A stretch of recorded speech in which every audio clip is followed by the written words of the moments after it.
an idea what you could do. You could have it being, we could say the good, the bad, and the ugly, and then you could have it like go to our selfie, and then you could be like, wah, wah, wah. That one, yeah.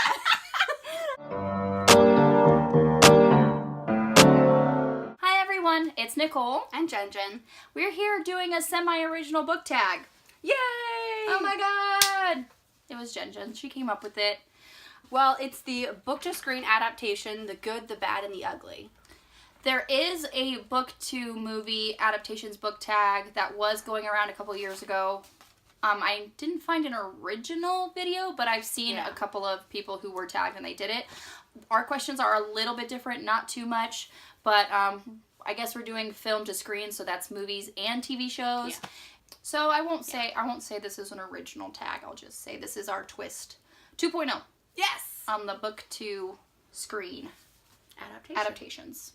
All right. Yay. Take it away. What's question number 1? Question number 1. What is the best book to film adaptation? I feel like there's only one answer for this. I don't know. There is only one answer. It's Harry Potter. It's Harry freaking Potter. And you guys knew this was coming because you've seen my channel before. I talk about Harry Potter all the time. And while they took stuff out, I feel like they did a good enough adaptation from the book to the screen where they kept enough of the major points that you still got the right essence of the story in the end. I feel books 1 and 2 were the best of the best of the series. The first one was always usually the closest representation. Yeah. I think they're doing that just because, you know, they want to establish as much of the original plot as they can, because that's going to be the basis of the entire series.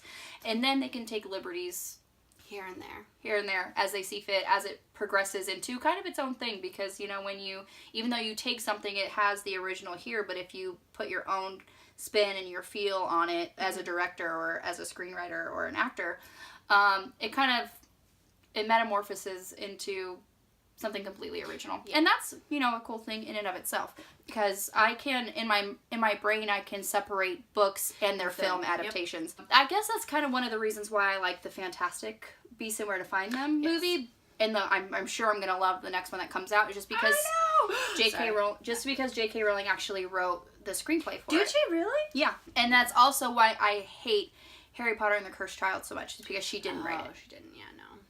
It's not canon. It never will be. I still haven't read it yet. Question number 2. So we go from the best to the worst. So what is the worst screen adaptation, book to screen? I had 2. Hated The Host. You hated it. You hated the movie? The movie. And let me tell you why. Okay, I'm sorry. I knew this was going to be a lot for you. So my thing was, it was still an okay movie, but I did not like how they did the inner monologue. That just killed it for me. Like, I think they did kind of a good job, but I can see where I can see it. And then my other one was The Immortal Instruments, the actual movie. The movie. That I watched it twice because I was like, the first time maybe I just had a lot of high expectations. So for that one, I was like, I'll give it a second shot. Maybe it was just the first one, and I got through the second time, and I was like, nope. Which is a shame, because I love Lily Collins. Yes, I love her so much. Her eyebrows are on point all the time. I don't think I think I like the TV show of that better, but I don't like that it's so different. So different. It's so different. But like the first season, all of a sudden they're like, we're getting married, and I go, But I love that scene so much because Magnus goes into the church, and I'm like, you, get your man, Magnus. Because oh my god, I love the TV show. I ship it so hard. But I love the TV show better for the Mortal Instruments, even though it is a little bit so different. Not even a little bit. It's a lot. Okay. So that's my answer. It's a perfect answer, and I agree 100%. My answer was Aragon. See, I never read those books. I read them a very long time ago. I never did finish the series. I've only read Aragon and Eldest. I didn't read Brisingr or Inheritance. So I do kind of want to finish that series, actually, but I feel like at this point I would have to reread it. But that movie, I've heard that, was terrible. It was terrible. I like the guy. He was pretty. He was very pretty. At that time, when I was much younger. And then Rachel Weisz actually voices, what's her name? I forgot her fucking name. It's the dragon. I forgot. And I love her. She's great. But I'm just like, every minute of that movie that went by was torture. It was torture. It's like someone like and my out a hair scowl on my face went deeper and deeper. And I just, honestly, I blocked it out. Okay. Question number 3. What book should be made into a film? So I put it Discovery of Witches first, but I think they're actually already making the BBC version of it. I think so. I think you're right. So a Discovery of Witches would be a good one. I think that'd be really cool as Netflix. Like a show? Yeah. I think BBC doing it is probably going to hold true to the book, so it's probably one and the same. I think BBC does a really great job with their... Oh, they do. Their stuff, so...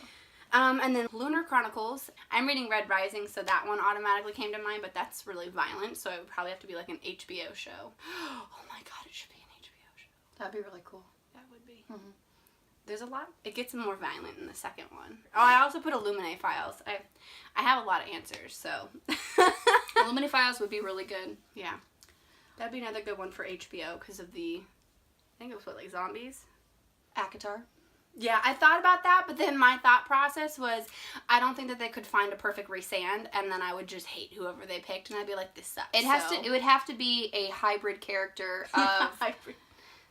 it would have to be a love child between Ben Barnes, Ian Somerhalder, and Kit Harington. Oh my gosh.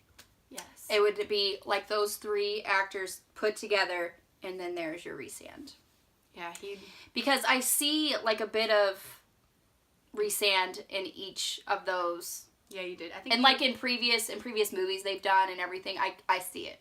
I thought about the J.R. Ward, the Black Dagger Brotherhood, but I was just like, yes, and that needs to be on HBO. Yeah, I was needs to be because lots of good things happen. Yeah, the Black Dagger Brotherhood by J.R. Ward. That would be an amazing show.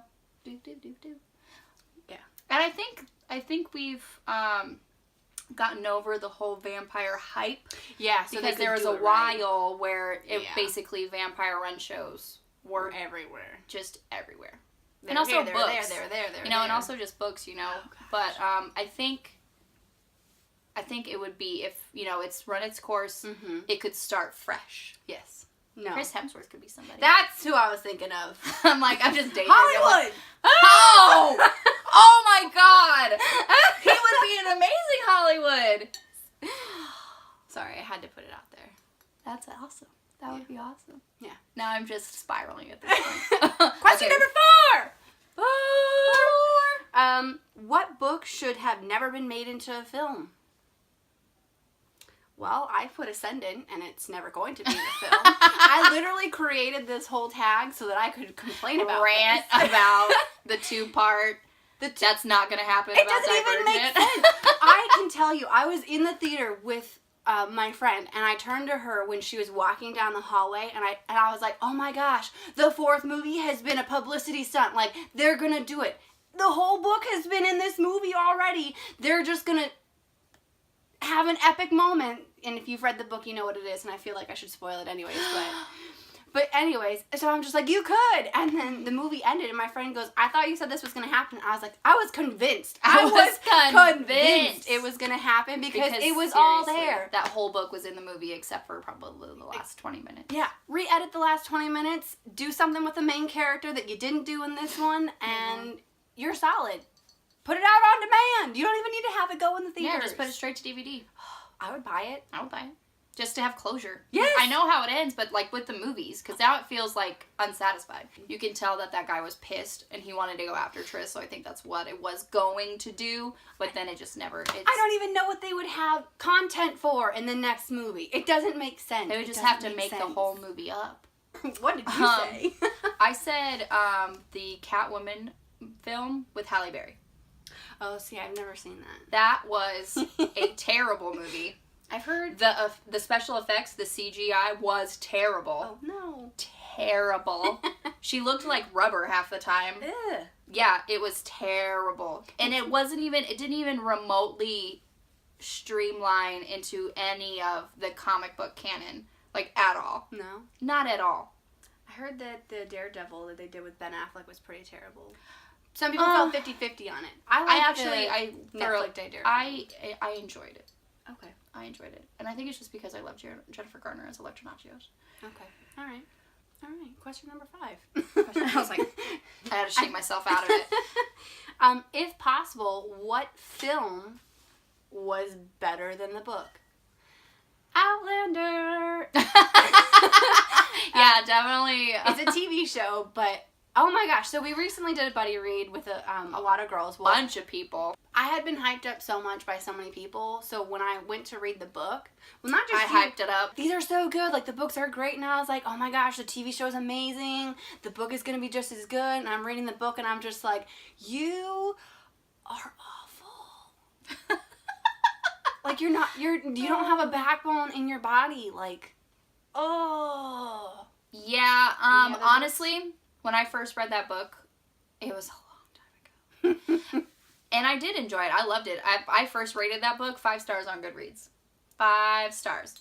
And then when I found out the show was coming out, I wanted to reread it, so I reread it 2 years ago. And I was like, yeah, this is still fucking amazing. Still fucking 5 stars. Because I am trash for Jamie and Claire. Like, seriously. They're a good couple. OTP. OTP status. As Samantha Leanne would say, she's trash as well. And your guys' opinions were great reading it. I was like, am I trash for liking this? No, it's just not what I expected. Everyone, has different tastes, and that's what makes, the BookTube community a beautiful place. Mm-hmm. But yeah, definitely, those who did DNF it and then went on to watch the show, loved the show. Loved it. Krista from Books and Jams binge watched the first season in 2 days. And season 1 is in 2 volumes, so I took that to mean that she watched both 1 and 2. She did. But yeah, I would definitely say that the show was better. And I get that it was like her first novel, but there was just a lot that written in the 90s, published in 91. Yeah. Yeah, and then rereading it for me this time, third time rereading it, hearing the other girls' opinions about why they didn't like it, and I was like, oh yeah, I totally get that. Like, why didn't I pick up on that? I just really didn't really even have those thoughts in my head until you're like you or someone else would say something. I'm like, oh my god, yeah, you're right. So my pick, what was it? Oh, The Zookeeper's Wife. Oh, okay. I haven't read the book on that one yet. I love the movie though. I went and saw the movie first. Loved it. Mm-hmm. Loved it. I love Jessica Chastain. She's in my top 5. It's not even a thing. I love her so much. She did such a great job. I read the book. First of all, I didn't really know that it was considered nonfiction. Oh. I didn't know that either. I didn't know. So going into it, it was written, it was weird, first of all, the way Diane Ackerman wrote it, because she would be, I think it's in third person, but she would be writing it, and then she would do quotes and take, like she would be quoting something, like either her, the main character's diary, because she's an actual woman, this actually did happen. Yeah. And so she'd be quoting some kind of source. And I'm just like, what the fuck is going on? She's not talking. Yeah. It's like in the middle of a paragraph, just description or whatever. Mm-hmm. And I'm just like, what in the hell is going on? So that was kind of, it definitely did give me pause.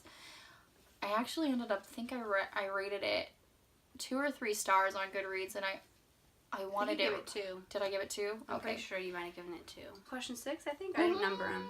What series has the best 2-part ending? And that's obviously Harry Potter. Though you can't have another answer for that one. Harry Potter. And it was an 800-page book. They did a great job with it. They cut it in the right spot. That's my answer too, hands down. Mm-hmm. But I also wanted to say something about Breaking Dawn Part 2. Yeah, I wouldn't say it was my favorite. It's not a favorite. But it made sense. Like, I got it. But I bet you that Stephanie Meyer was kicking herself with that ending. Because that's how the book should have ended. Technically, they say that it did because there's one line where they touched hands, and I was just like, that's a cop-out. Cop-out, because when I saw that, you guys know exactly exactly what I'm talking about. I turned to my friend. Lost my shit. Whole theater gasp. No! Carlisle! You know exactly what we're talking about. The greatest thing was going back the next day to watch it with all your friends who had no idea. No clue. Watching reactions. The greatest part, I went back 2 times that weekend just to see everyone else's reactions. Honestly, that was a great ending, just because in in the book, it was kind of very anticlimactic. Oh, yeah. And left you very unsatisfied, where they're all gathered for this big-ass fucking battle, and then nothing happens. They're like, oh, we're just gonna walk away now. Yeah. And then that happened in the movie, and then I was like, holy shit, this ending is gold. This is how it should have happened, and Stephenie Meyer is probably kicking her fucking ass for not writing it like that. So that's just a little, I mean... It wasn't the again, best, you know, the Twilight series it. is, you know, what it is. I rewatched the first one the other day, and I was just like, why? I know, I was like, why did I like this? My favorite scene ever, not really ever, but... In the series, is that baseball scene. Yeah.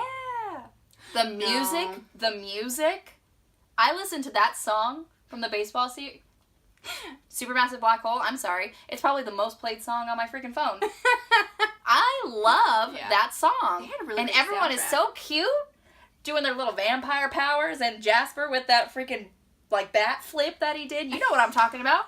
I was like, holy shit, I really like this scene. Oh, goodness. So, and then freaking little Alice, as she's pitching, she had to do, like, a high kick, like a rocket. I'm like, okay. I dig it. Okay. I dig it. So I think this is question number 7. So flip side to that. What series should never have had a 2-part ending? Hunger Games, Divergent. Divergent still won't have one, but they never should have because it doesn't make sense. There's not enough content. The way they filmed the first one, it doesn't make sense. It was not necessary. My answer was Divergent. Can't really think of, like, a lot of movies with 2-part endings. I mean, I really think The Hobbit didn't need to be 3 movies. But that book was like 100 pages. But I did like all the movies. Oh, yeah. I liked what they added. Yeah. I liked the movies as a whole. I love Evangeline Lilly, even though she wasn't even, that character isn't even in the book, but I love that they added her because I'm just a sucker for relationships. I'm sorry. I need something to ship. If they weren't in the movie, I would have shipped the dragon and the fucking... I would have done it. And so the fact that they had that, loved it. Yeah. I love her. I love her. She's great. She's fantastic. So last question number 8, is what book to screen adaptation are you looking forward to most? So before the year started, I would have said Death Cure, but then it occurred to me in March that we have Ready Player One, and I am so excited for that. Like, I can't even fathom how excited. So yeah, Ready Player One's my answer. All right. So that was it. That's the book to film adaptation, The Good, the Bad, and the Ugly. Okay, so we gotta tag people.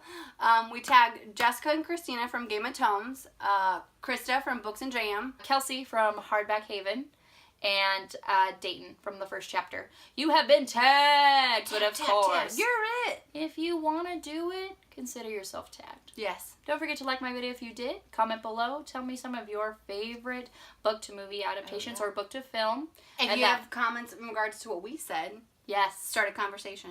I would love to talk to you about it. Subscribe to my channel if you're new. You can follow me on all the social media platforms.